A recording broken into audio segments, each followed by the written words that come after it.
तो आप लोगों की निगाहें स्क्रीन में बनी होनी चाहिए दोस्तों। आप लोगों का अगर फोन कहीं पे रखा होगा तो आप सभी अपने अपने आंखों को स्क्रीन पे लगाइए और ध्यानपूर्वक इस ट्रेनिंग सेशन को अटेंड कीजिए। पहला, नौकरी। तो दोस्तों नौकरी कहते किसको है? तो नौकरी उसको बोलते हैं फ्रेंड्स, जो इंसान अपने समय को बेचकर दूसरे के अंडर में रहकर जो इनकम करते हैं उसे नौकरी कहते हैं। मतलब कोई इंसान अपना पढ़ लिख लिया तो उसके में स्किल आ गया, तो अब उसको नौकरी कैसे क्या होता है? वो इंसान अपना समय बेचेगा और स्किल बेचेगा। अपना क्या बेचेगा? गुण, क्वालिटी बेचेगा और समय बेचेगा, और दूसरे के अंडर में रह के काम करता है, मतलब उसके ऊपर में कोई बॉस रहता है। उसको क्या बोलते हैं? नौकरी। या दूसरे शब्दों में कहें तो इसका एक और दूसरा परिभाषा है, जो इंसान अपने मर्जी का नहीं करके दूसरे का कहने को करे उसे नौकरी कहते हैं। जैसे नौकरी में कोई बॉस आपको बोलेगा इस फाइल को वहां लेकर जाइए, इस काम को वो कीजिए, मतलब नौकरी में आपके ऊपर एक बॉस रहेगा, वो आपको ऑर्डर देते रहेगा। मतलब वो इंसान अपने मर्जी का कोई काम नहीं कर सकता है, उसके ऊपर वाले जब तक उसको जो ऑर्डर देंगे उसको वो फॉलो करना पड़ेगा, चाहे उसकी मर्जी हो चाहे ना हो। मतलब कुल मिला के जो इंसान अपने मर्जी का नहीं करके अपने बॉस का जो कहना मानता है उसको मानना ही पड़ेगा, है ना? इसको क्या बोला जाता है? नौकरी कहा जाता है। ठीक फ्रेंड्स, नेक्स्ट स्लाइड है हमारा। नौकरी दोस्तों मैं ये बताना चाहता हूँ, नौकरी जो है इंडिया में आया कैसे?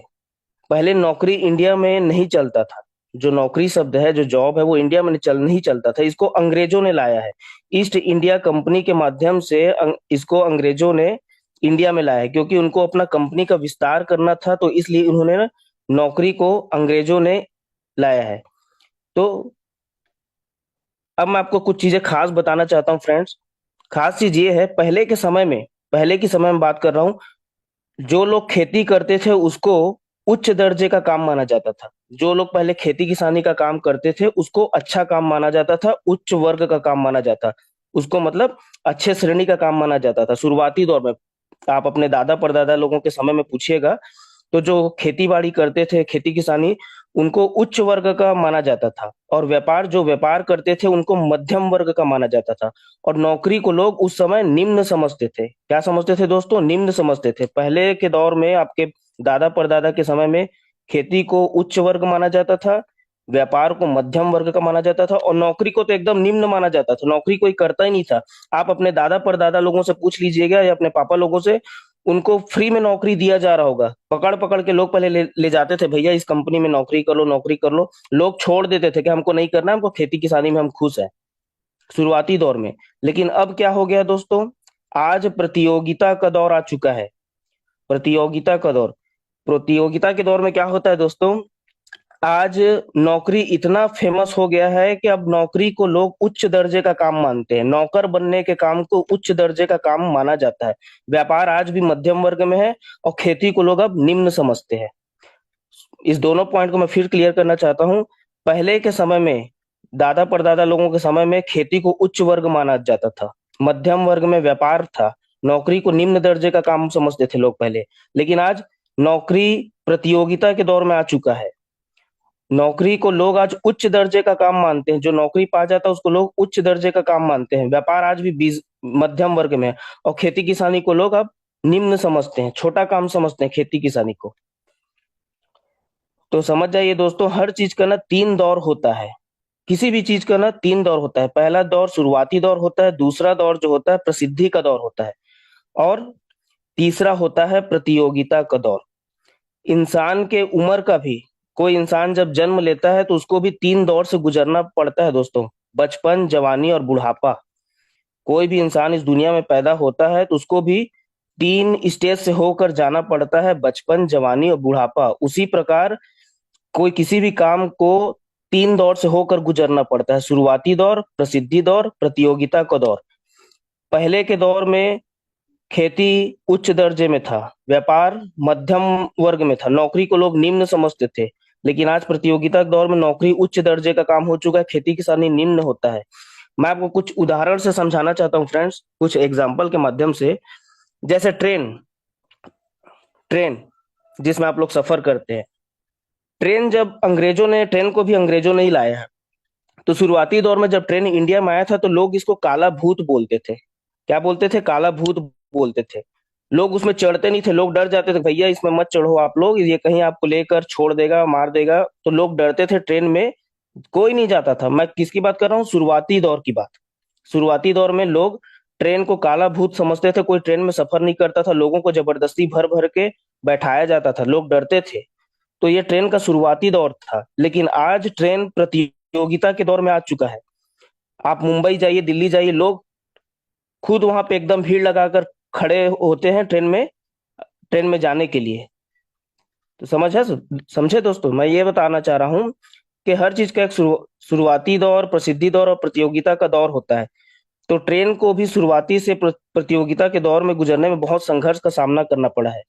शुरुआत में भी ट्रेन में कोई नहीं जाता था, लेकिन आज के समय में देखिए आप लोग, ट्रेन में लोग ठूस ठूस कर जाते हैं, भर भर कर लोग जाते हैं, है ना। उसी प्रकार दूसरा एक एग्जांपल लेना चाहता हूँ गैस सिलेंडर का, जिसमें आप लोग घर में खाना बनाते हैं, इंडेन का गैस, एचपी का गैस, जो भी गैस आता होगा, गैस सिलेंडर। तो उसको लोग पहले, जब वो इंडिया में शुरुआत में आया था गैस सिलेंडर, तो उसको लोग बोलते थे बम का गोला। गोला बोला जाता था गैस सिलेंडर को, बम का गोला। कोई भी इंसान क्या अपने घर में गैस सिलेंडर को रखता नहीं था। लोग क्या बोलते थे, भैया इसको नहीं रखते हैं, नहीं तो हमारा घर ब्लास्ट हो जाएगा, हम सभी मर जाएंगे। शुरुआती दौर में कोई भी गैस सिलेंडर को नहीं रखता था अपने घर में। सो लोग डरते थे, बम का गोला है, ब्लास्ट हो जाएगा तो हम सब मर जाएंगे। लेकिन धीरे धीरे वो शुरुआती से प्रसिद्धि दौर में पहुंचा गैस सिलेंडर, फिर आज वो प्रतियोगिता के दौर। आज घर घर देखिए आप, सभी के घर में आपको गैस सिलेंडर मिलेगा। आज कोई डरता है क्या? कोई नहीं डरता है। उसी प्रकार कंप्यूटर का ले लीजिए। कंप्यूटर भी जब शुरुआत में आया था तो लोग कंप्यूटर को एक्सेप्ट नहीं कर रहे थे। जो कमजोर दिमाग के लोग थे वो कंप्यूटर को समझ नहीं पा रहे थे, तो वो उन्होंने कंप्यूटर को इग्नोर किया। लेकिन शुरुआती दौर में जिन लोगों ने, जिस बिजनेसमैन लोगों ने कंप्यूटर के सिस्टम को अडॉप्ट किया, स्वीकार किया, जैसे माइक्रोसॉफ्ट हो गया, एप्पल, गूगल, बड़ी बड़ी कंपनियां, जिन्होंने कंप्यूटर को स्वीकार किया, वो आज अरबपति खरबपति बन चुके हैं। तो दोस्तों, इसी प्रकार मैं बता रहा हूं, अभी भी जो हमारा नेटवर्क मार्केटिंग है वो शुरुआती दौर में है दोस्तों। शुरुआती दौर में हमारा जो नेटवर्क मार्केटिंग, जो हम यूटेक बिजनेस कर रहे हैं, वो कौन से दौर में चल रहा है फ्रेंड्स? शुरुआती दौर में चल रहा है। तो किसी भी काम को अगर आपको पकड़ना है तो उसके शुरुआती दौर में पकड़िए। पहले के समय में बताइए, नौकरी कितनी आसानी से मिल जाती थी। कोई 8वीं 9वीं पढ़े तो आसानी से मिल जाती थी। लेकिन आज नौकरी प्रतियोगिता के दौर में पहुंच चुका है। किसी को भी नौकरी नहीं मिल पा रही है, किसी को भी नौकरी नहीं मिल पा रही, क्योंकि नौकरी कहाँ पहुंच चुका है? प्रतियोगिता के दौर में। तो उसी प्रकार दोस्तों, यू टेक बिजनेस भी, जो नेटवर्क मार्केटिंग जो बिजनेस है हमारा, वो शुरुआती दौर में है। किसी भी बिजनेस में आपको अगर फास्ट, जल्दी सक्सेस होना है तो शुरुआती दौर में उसको, चीज को स्वीकार करना चाहिए। जिन्होंने कंप्यूटर को शुरुआती दौर में पकड़ा, कंप्यूटर के जो प्लेटफॉर्म को शुरुआती दौर में पकड़ा, वो माइक्रोसॉफ्ट कंपनी आज देखो अरबपति खरबपति हो चुके हैं। और जिन्होंने इस कंप्यूटर को ठोकर मारा शुरुआती दौर में, वो आज कहीं के नहीं रह गए, बर्बाद हो गए। तो इस प्रकार दोस्तों, हर चीज को 3 दौर से गुजरना पड़ता है: शुरुआती का दौर, प्रसिद्धि का दौर, प्रतियोगिता का दौर। उसी प्रकार इंसान को भी 3 दौर से गुजरना पड़ता है: बचपन, जवानी, बुढ़ापा। तो हमारा जो इंडस्ट्री है दोस्तों, वो भी इंडिया में, भारत में शुरुआती दौर में है। तो इसको आप अच्छे से स्वीकार कीजिए।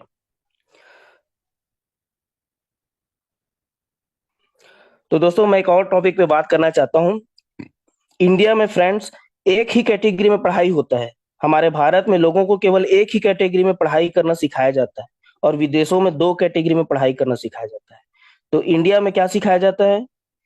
इंडिया में केवल नौकर बनना सिखाया जाता है, कि भैया पढ़ो लिखो और नौकरी करो, भैया पढ़ो लिखो और नौकरी करो।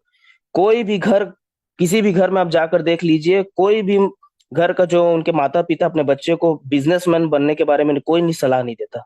सब क्या बोलेंगे उसको? पढ़ो लिखो नौकरी करो, पढ़ो लिखो नौकरी करो। बचपन से कोई इंसान, जब बच्चा पैदा होता है तो 25 साल तक उसके घर में इतना नौकरी करो नौकरी करो नौकरी करो डालते हैं कि उसका दिमाग का जो सिस्टम है हैंग हो जाता है, कि वो नौकरी के अलावा कोई दूसरा चीज सोच ही नहीं पाता है। और उसको कोई नया चीज बताओगे तो उसका दिमाग उसको एक्सेप्ट नहीं करता है। इसको क्या बोलते हैं? बिलीफ सिस्टम बोला जाता है। क्या बोला जाता है? Belief system. बिलीफ सिस्टम बनता कैसे है फ्रेंड्स?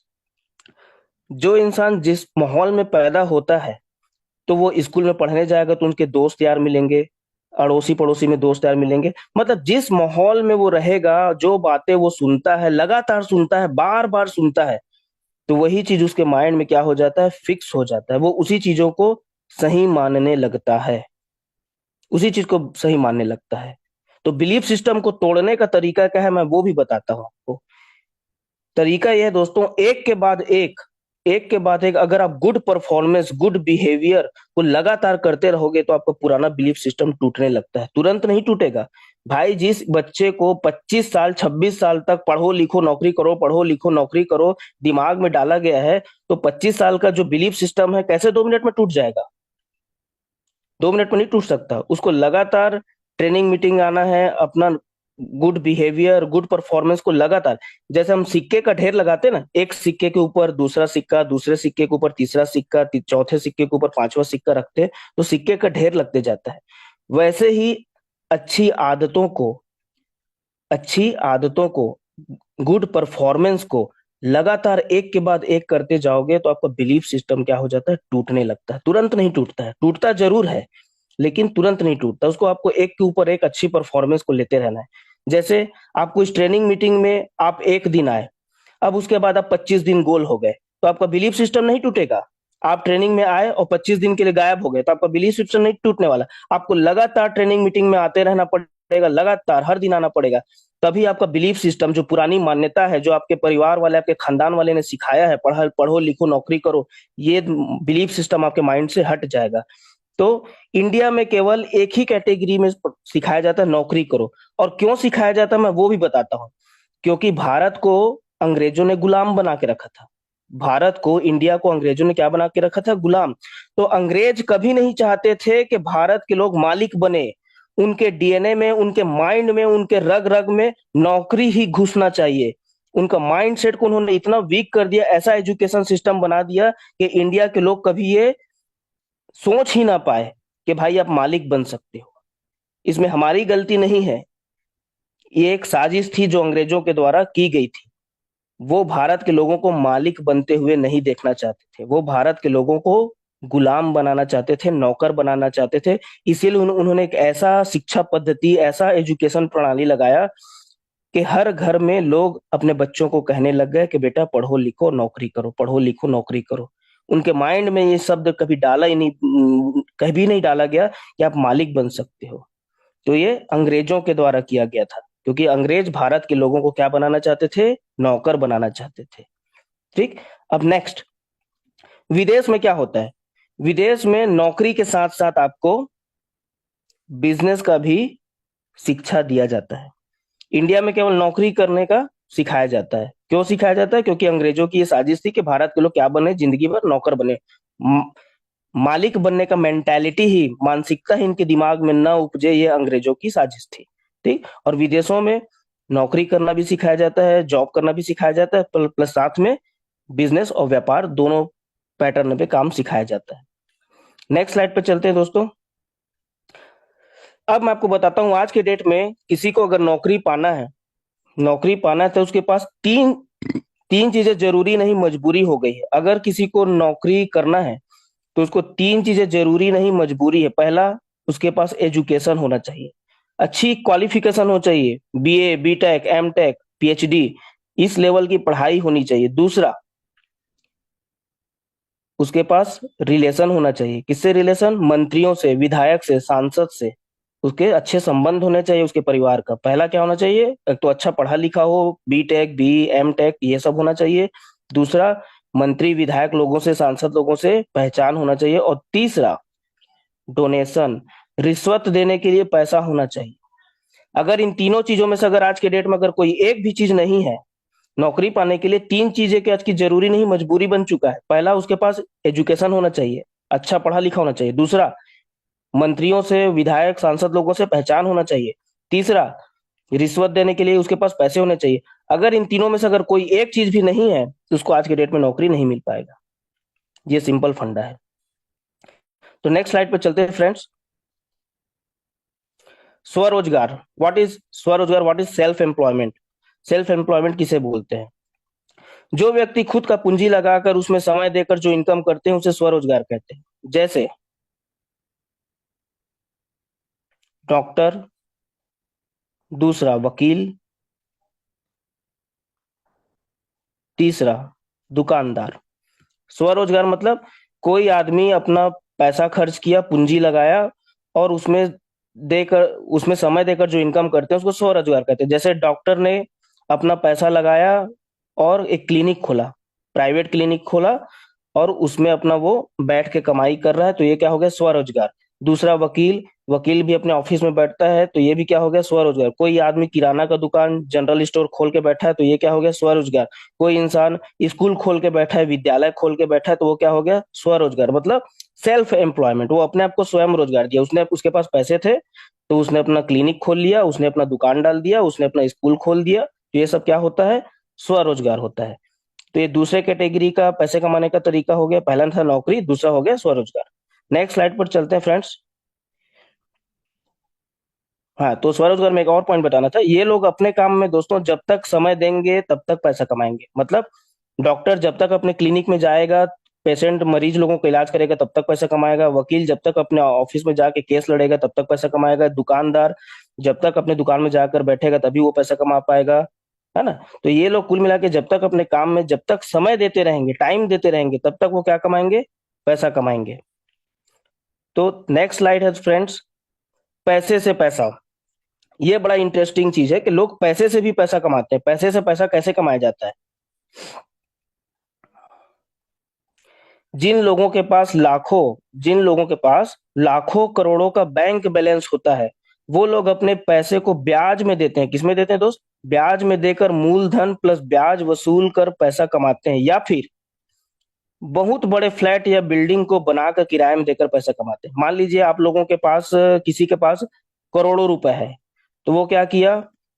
उस पैसे से वो बिल्डिंग बना दिया, फ्लैट बना दिया, मकान बना दिया, और उसको क्या दे दिया? वो भाड़े पे, किराए पे दे दिया। तो वहां से वो पैसे पे पैसा बना रहा है। या दूसरा, उसके पास अगर बहुत पैसा है, मान लो 1 करोड़ है, तो वो उसका फिक्स डिपॉजिट कर देगा।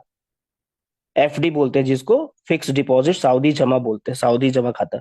फिक्स डिपॉजिट कर दिया तो उसमें उसको सालाना ब्याज मिलेगा। मान लो 5 लाख रुपए का वो फिक्स डिपॉजिट कर दिया स्टेट बैंक ऑफ इंडिया में, तो उसको साल का 40-50 हजार रुपए ब्याज मिलेगा। तो इसको क्या बोलते हैं? पैसे से पैसा कमाना। जिन लोगों के पास बहुत सारा पैसा रहता है, उन लोग अपना पैसा को या तो बिल्डिंग बनाकर, मकान बनाकर किराए में देकर पैसा कमाते हैं, या अपने पैसे को फिक्स डिपॉजिट करके उसके ब्याज में पैसा कमाते हैं। ठीक। नेक्स्ट स्लाइड है फ्रेंड्स, बिजनेस। बिजनेस किसे बोलते हैं? किसी भी वस्तु विनिमय की आदान प्रदान की प्रक्रिया को बिजनेस कहते हैं। मतलब जब किसी वस्तु का आदान प्रदान होता है, मतलब अगर मान लो आप कोई टूथपेस्ट ले रहे हो, तो उसमें क्या होता है? आप टूथपेस्ट लोगे तो सामने दुकान वाले को क्या दोगे? पैसा दोगे। दोनों का आदान प्रदान होता है। ग्राहक दुकानदार को क्या देता है? पैसे देता है, और दुकानदार उस पैसे के बदले में उसको क्या देता है? प्रोडक्ट देता है। तो किसी भी वस्तु के विनिमय की आदान प्रदान की प्रक्रिया को क्या कहा जाता है दोस्तों? बिजनेस कहा जाता है। अब बिजनेस कैसे बिजनेस कितने प्रकार से होता है दोस्तों, मैं उसके बारे में बात करना चाहता हूं।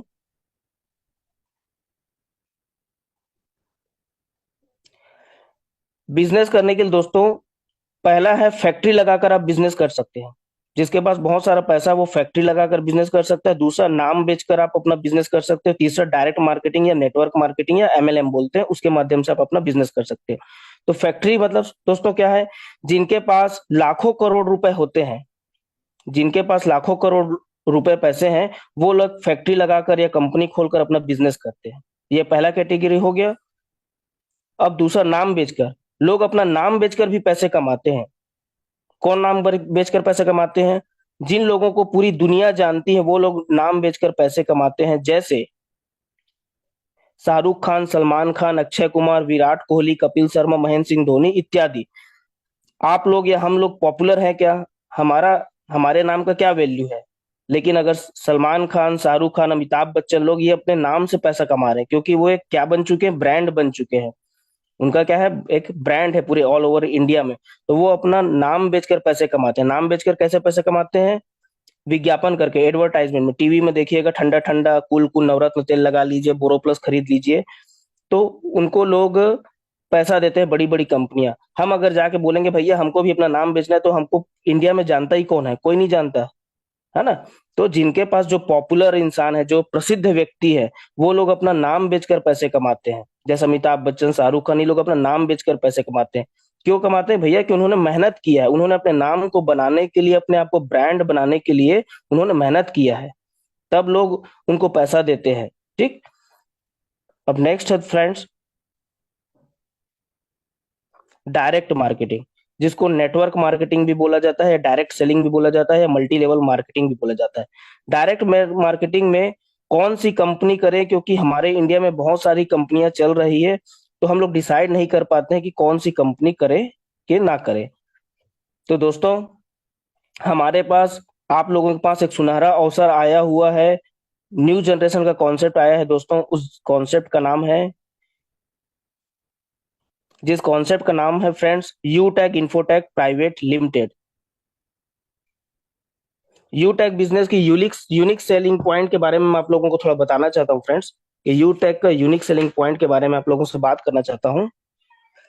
इस बिजनेस को करने के लिए ना तो डिग्री चाहिए दोस्तों, कोई डिग्री डिप्लोमा करने की जरूरत नहीं है।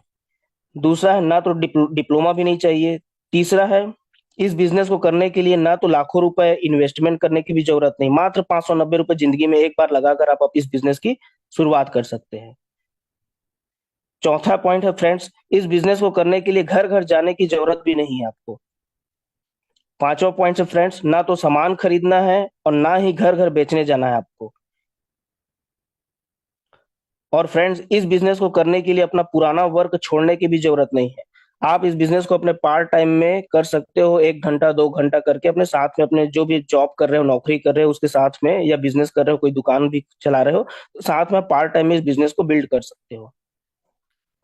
अगर फ्रेंड्स आप गवर्नमेंट जॉब में हो या प्राइवेट जॉब में हो, बिजनेसमैन हो, स्टूडेंट हो या गृहिणी हो, कोई भी व्यक्ति इस बिजनेस को बहुत आसानी से कर सकता है। आपके पास में सिर्फ एक मोबाइल होना चाहिए, एक स्मार्टफोन होना चाहिए, और साथ में इंटरनेट कनेक्शन होना चाहिए। इस बिजनेस में फ्रेंड्स कस्टमर की हैबिट को बदलने की जरूरत नहीं है। क्यों नहीं है कस्टमर की आदत को बदलने की? क्योंकि मोबाइल रिचार्ज, टीवी रिचार्ज, बिजली बिल, पेट्रोल डीजल, ये सब तो हर कोई भरवाता है, तो इसमें कोई नई बात तो है नहीं। तो इस बिजनेस में आपको कस्टमर की आदत को बदलने की जरूरत बिल्कुल भी नहीं पड़ती है दोस्तों। यहाँ लेफ्ट राइट वाला कोई झंझट नहीं है दोस्तों, कोई जोड़ा जोड़ी बनाने वाला झंझट नहीं है। इंस्टेंट पे आउट आता है आपका, काम का पैसा आपको तुरंत मिलता है, पलक झपकते हैं इंस्टेंट इनकम मिलता है फ्रेंड्स। और इंडिया की पहली इकलौती कंपनी है फ्रेंड्स, जो आपको 15 आईडी एक्टिव करने पर फैमिली सपोर्ट या फैमिली सिक्योरिटी दे रही फ्रेंड्स। 15 आईडी लगाकर जैसे ही आप ब्रांच डायरेक्टर बनते हैं, तो आपका फैमिली सिक्योरिटी आपके लिए, उसके लिए आप एलिजिबल हो जाते हैं। इंडिया की पहली इकलौती कंपनी है फ्रेंड्स यूटैग, जो आपको सिल्वर लेवल पर कंपनी टर्नओवर की 1% रॉयल्टी दे रही है। जैसे ही आप सिल्वर रैंक अचीव करते हैं फ्रेंड्स, तो आपको सिल्वर रैंक से ही आपको कंपनी के पूरे टर्नओवर का 1% रॉयल्टी आपको मिलना चालू हो जाता है फ्रेंड्स। तो बस दोस्तों, इतना ही मेरा आज का ट्रेनिंग प्रोग्राम इतना ही था। तो थैंक यू सो मच।